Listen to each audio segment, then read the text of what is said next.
Okay, we're going to go to Adam Kredo. Adam is a senior correspondent for the Free Beacon newspaper, one of my favorite publications out there. They also have a website, which you can go to, freebeacon.com at any time, and you can download all their stuff. Adam, good to have you with us, man.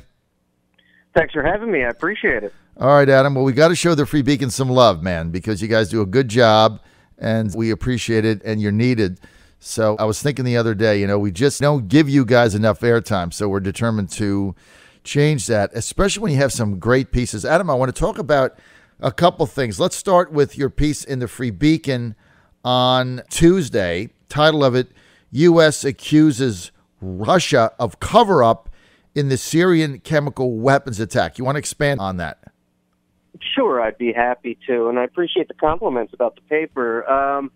So essentially what we had on Tuesday was the Trump administration for the past several days had been working to declassify a range of information about exactly what happened in Syria to really counter the narrative that the Russians have been pushing about this chemical weapons attack, claiming that it was not done by Assad, that somehow it was actually terrorists in that region, ISIS or others, who had carried out the attack. In fact, that was not true. Russia has been working for a while to cover up the atrocities carried out by the Syrian regime in those areas there, those contested areas. So essentially what we saw was that the Russians and the Syrians have been working at the same air base for quite some time. That's the same air base that the Syrian regime prepared these chemical weapons and then launched an attack from. So it's hard for the Russians now to deny knowledge that they did not know about it. And in fact, just yesterday, the U.S.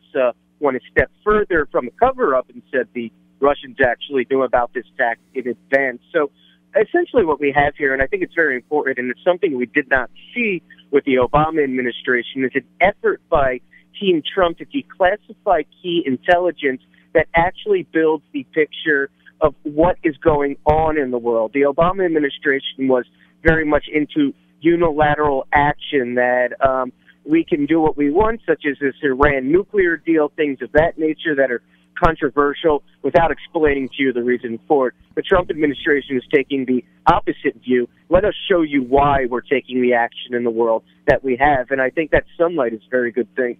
Well, look, no question about it. So, look, Adam, the president said the other day, and so did other people in his administration, that, and Sean Spicer said this, there was no clear evidence one way or the other. They came out with a statement Tuesday and said there was no clear evidence one way or the other that the Russians knew about the chemical attack. Your position is it's inconceivable that they didn't, because they were there and they pretty much monitor what's going on, and now they're doing a cover-up. And to your point also, Adam, if they didn't know and they didn't do the cover-up, why would they have vetoed the UN resolution? Because they were in charge of getting rid of that weapons, right? Precisely. The Obama administration left it to the Russians to remove these chemical weapons, so it certainly does look bad for them that they're being caught in a lie now that these chemical weapons were not actually removed. And the U.S. speculates that there are several other sites than this air base that we hit earlier that may have chemical weapons, or at least the presence of agents that operate for Assad on behalf of this program. So that is moving these chemical weapons around and putting the weaponry together that actually enables them to drop them on their own people. And U.S. officials just confirmed yesterday, not just to me, but to other reporters as well, that they do now believe Russia, from the intel they've had on the ground, had foreknowledge of this attack. And yeah, to me, that's not shocking at all. Of course they do. Okay. So what happens now in your view? So the UN resolution got nixed. Russia vetoed it. China abstained. Everybody's excited. Who cares? Big deal. It didn't mean squat. I mean, the fact that China abstained when they knew Russia was going to veto it doesn't matter a hill of beans. They got the same result. So to me, that is like totally asinine, but that's just me. Where does the U.S. policy on Syria go from here, Adam? Yeah, look, it's a good question. I think that further strikes could certainly be an option that the Trump administration is looking at. But I can tell you this on the very basic macro level, the 50,000-foot level.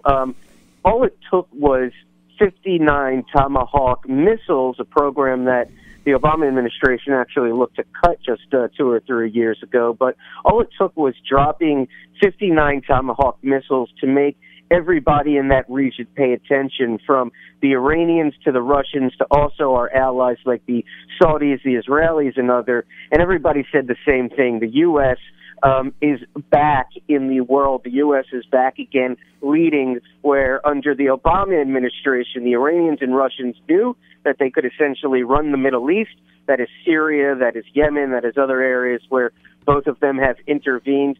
And the Saudis, the Israelis, and others like that were really left to worry. The Saudis have been moving to buy nuclear weapons just to counter the threat of Iran. The Israelis also not really taking much action because they knew their best buddy, the U.S., was not there to have their back. So on the top line item, just this one strike, I think, really already has started to reorganize the region, reinvigorate our allies, and let the Russians, the Iranians, and that side know, and the Assad regime, there are repercussions for the bad things you do. I think that's a good message. Okay. And Adam, you also had a good piece on Wednesday, right? You had back-to-back good pieces. That's why we had you on. So you're on a roll, Adam. And you're exposing the fact that an American company, Boeing, is trying to sell planes to Iran. I mean, what the hell is going on?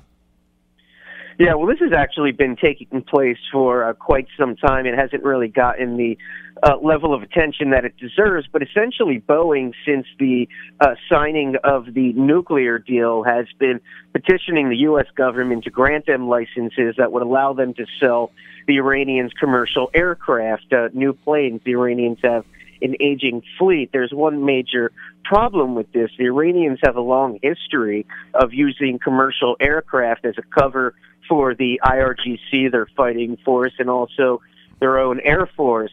They use commercial aircraft to transport weapons, troops, assets across the region, into Syria, as we've seen, into Yemen, other areas where they're either trying to transport weapons or deliver actual people to fight on the ground. However, Boeing has tried to pursue this deal. Well, now they announced just a week or so ago that they want to sell another 60 planes to yet a third Iranian airline.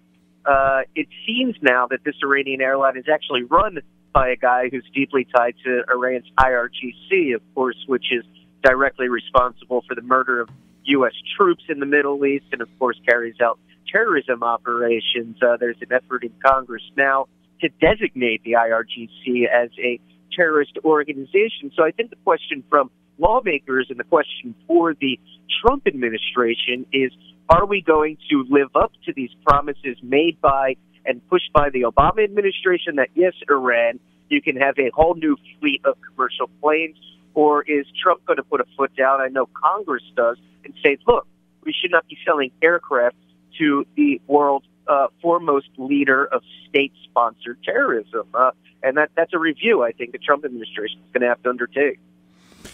So when you say something the Trump administration would have to take, Adam Kredo, what would you suggest they do? Does he just pick up the phone and call their chairman? I mean, what action? I mean, because they are an independent private company, we do have and if they're not doing anything that's illegal, or specifically if they can get around whatever sanctions we have, I mean, what, when you say the Trump administration should act, do what and how? I can tell you specifically what they can do. So, yes, you're right. Boeing is allowed to pursue these deals. However, there's a bit of a hiccup, and they've been lobbying furiously on Capitol Hill and to the administration for some time. Certainly in the Obama administration, they lobbied heavily to get this. They need licenses. They actually need licenses that come from OFAC, the foreign office operated under the Treasury Department. The license would say that if you pursue these sales, we will not actually subject you to U.S. sanctions. You're allowed to go around them. The Trump administration could have very easily say, Boeing, you're not getting these licenses. Where they're at right now, The last time I spoke to the Treasury Department, people over there told me everything is held up in a critical review of the Obama administration policy on the nuclear deal. And right now, Boeing is really in a wait and hold. To me, that's a signal that it's a first step to this possibly being canceled entirely. If they don't have licenses, they can't actually sell the planes. And the Trump administration could say, look, we want to support U.S. business and we want to get larger deals, but we don't do it at the cost of enabling a state sponsor of terror. All right, we're out of time. I want to thank Adam Kredo for being with us today. Adam, a senior correspondent with the Free Beacon newspaper in D.C. and Northern Virginia, but also digitally anywhere you can get it. Just go to freebeacon.com, freebeacon.com, and you can read Adam every day. Adam, great 2 stories. We'll have you back. Thanks for the time, and keep up the good work. It's the type of work, Adam, you don't find somewhere else, and I appreciate the investigative journalism and the effort that you put on to share with us what is going on out there, Adam. Thank you so much, man. Thank you, sir. All right, Adam Kredo, up and coming.